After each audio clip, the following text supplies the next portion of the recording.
All right, but let's begin with that China trip. President Trump is on his way back to Washington this morning after the two-day summit in Beijing. While he didn't go into details, the president says the summit was productive and praised his long-standing relationship with China's President Xi Jinping. The two discussed trade, development, the Iran war, and Taiwan. Just a short while ago on Air Force One, President Trump was asked if he thinks Xi is a dictator. Here's what he said. I don't think about it. He's the ruler. He's the president of China. I don't think about it. You deal with what you have. I respect him. He's very smart. He loves his country. I respect him. Whether he's a dictator, that's for you to figure out. Let's bring in CBS News foreign correspondent Anna Coren, who's joining us live from Beijing. Anna, the president received quite the send-off.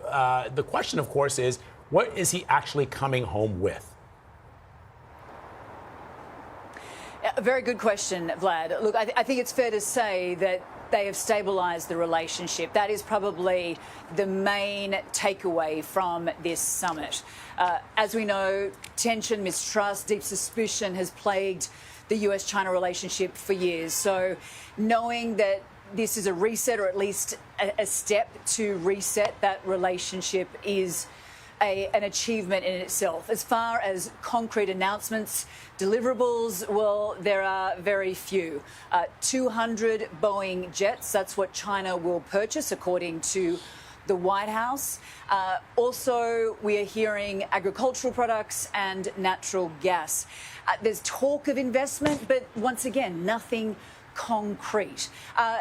As for some of the real issues that have plagued, these two countries, such as the supply of rare earths, the export controls on semiconductors, even the war in Iran, we know that that has loomed large, but once again, no concrete steps or plan of action to move forward. The president spoke about Iran, that they spoke extensively about Iran, but we don't know which step that China will take or the US will take for that matter. On the issue of Taiwan, that too, Donald Trump raised that whilst he was on the plane, to reporters, but he talked around the subject. It was more this acknowledgement that they had discussed the issue, Vladimir and Adriana. Yeah, Anna, I mean, it really did seem like we didn't have the exact same readout of what happened in those meetings from the U.S. and the Chinese side. How is Beijing framing this summit? Oh, look, Beijing sees this as an absolute success. Nothing went wrong as far as they were concerned. Obviously, they rolled out the red carpet for President Trump, the military salutes, the honor guards, the state banquet.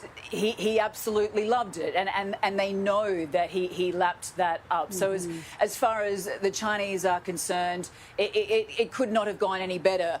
President Xi today, he called it a milestone summit that forged a new bilateral relationship. And the Ministry of Foreign Affairs, as soon as President Trump was in the air, they posted on X a photo of Air Force One taking off with the caption, "A farewell, also a new beginning." So this is, as far as I say, the Chinese believe that this is very much a success. And that message on X is really a message to the world because, I mean, I don't think you can get Twitter still in China, right, Anna? I'm sorry, I missed that question. I was saying that they posted on X as soon as the president left. Yes, you're absolutely right. Yeah, but that's really a message for the world. The audience. Yep. Absolutely. The message definitely was to the rest of the world. And interestingly, I should mention that as soon as the president was in the air, we also got word that the Russian President Vladimir Putin will be coming to China. This trip had been talked about, but an advisor to the Chinese government has told me that will be happening next week. And the president, obviously, they will be having a bit of a debrief of what took place at the summit over the past 2 days. All right, Anna Coren reporting from Beijing for us. Anna, thank you very much as always. That's interesting that Putin is going to be going there soon. Yep. Let's bring in CBS News White House reporter Olivia Rinaldi, who's joining us now from our D.C. bureau. Olivia, Anna just mentioned that on Air Force One, the president was asked about Taiwan. What did he say? Yeah, the president making a little bit of news on Taiwan, saying that they did actually discuss this. If you'll remember earlier in the week during this summit, China, their foreign ministry had put out a statement that this was a major discussion. The U.S. did not say that this was part of the discussions. Well, the president did confirm it, and in fact, making a little bit of news about the potential weapons deals that the U.S. gives to Taiwan. Take a listen to what he said here. And on Taiwan, he doesn't want to see a movement for independence. He says, look, we've had it for thousands of years. And on Taiwan, he feels very strongly. I made no commitment either way. Now, on the weapons specifically, President Trump said he will make a determination over a short period of time about the arms sales to Taiwan. That is significantly notable because the U.S. has given several packages to Taiwan of weapons, including HIMARS, Javelins. In December, the Trump administration announced that there would be an $11.1 billion weapons deal to Taiwan as part of the National Defense Authorization Act. Of course, that requires Congress to act too, and there are a lot of friends of Taiwan in Congress. Now the president says he wants to make a determination about whether at all to give them weapons. That would be a significant shift in U.S. foreign policy if, after meeting with President Xi Jinping, President Trump decides that he no longer wants to supply weapons to Taiwan, which of course China has made no bones about wanting and reclaiming as part of their one China policy. The president said he did not discuss, Olivia, tariffs with President Xi. Why not? That's a big deal. Also part of that gaggle, he said it just didn't come up. Someone said, how come? And he said it just wasn't brought up in their meetings. Very notable because last year we saw a significant trade war between the U.S. and China, where we saw these tit-for-tat tariffs being put on top of each other between these two countries. There was a détente announced over the fall when President Trump met with Xi Jinping on the sidelines of a conference in South Korea. But the fact that it wasn't brought up, or at least not outwardly the president willing to be talking about what they agreed to, is significant. The president also said they brought up fentanyl and they talked about fentanyl, and that's notable because there are fentanyl tariffs on China. So how do you have one of those conversations without talking about tariffs? But it perhaps could be one of those conversations that's happening behind closed doors and they're just not willing to make any announcements yet. But the president's saying it just didn't come up. All right, Olivia Rinaldi with all the details from what's going on Air Force One. Thank you so much. Joining us this morning is CBS News national security analyst Aaron MacLean. The Chinese, Aaron, issued, through President Xi, a very stark warning to President Trump over Taiwan. And I want to sort of emphasize, stark warning. 10 years ago, during the first Trump administration, China was a very different superpower than it is today. It's grown only more powerful in the last decade. They have more aircraft carriers than they did before. I just thought that language of President Xi saying, look, if you do not allow us to do what we ultimately plan on doing, there will be, in the quote that I read in the New York Times and from our own reporting, clashes, potential clashes. It strikes me that in a scenario like that, the United States is kind of on its heels when it comes to this issue. What do you think? Hey, good morning, guys. Yeah, thanks for the question. Quote, clashes and even conflict, unquote. So, and I think in their mind, clashes is slightly downgraded, conflict is war.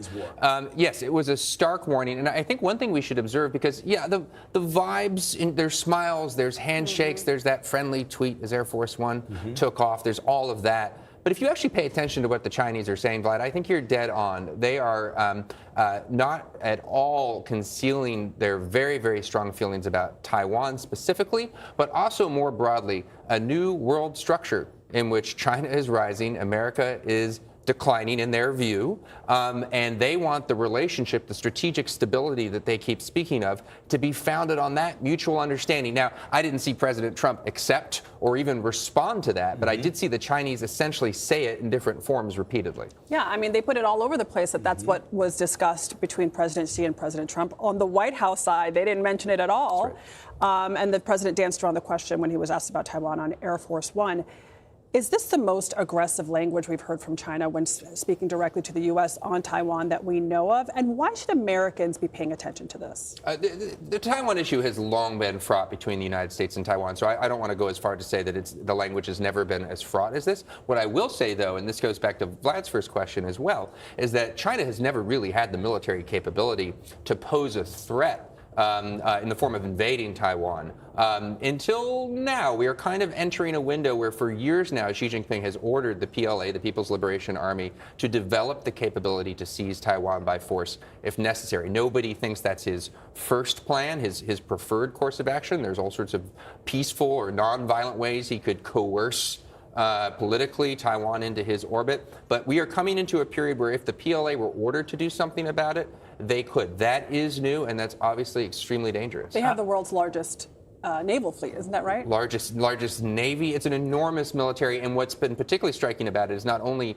has the Army always been huge, but yes, the Navy is growing, and the technological sophistication of the force. They've been modernized. It was striking to me also that President Xi used a reference to the Peloponnesian War, which is an ancient war between Athens and Sparta, and he said that we should not get, and I'm always mangling the name of the philosopher, Thucydides. Thucydides. Yeah. The Thucydides trap, which is the fear that Sparta has over a rising Athens. That war is inevitable. That war is inevitable because of that. And President Xi referenced that specifically. What did that say to you? You know, Vlad, they told me I couldn't make a living talking about Greek philosophy on TV, but you can with us. You can with us, Aaron. No, this is an extremely important point because it's a bit of a coded reference to this theory developed by an American academic, Graham Allison, that anytime there's a rising power, in this case China, that confronts an established power, the United States, war is likely going to be the result. And if you want to avoid the war, the established power needs to change its ways and accept the rising power. That's what the theory says.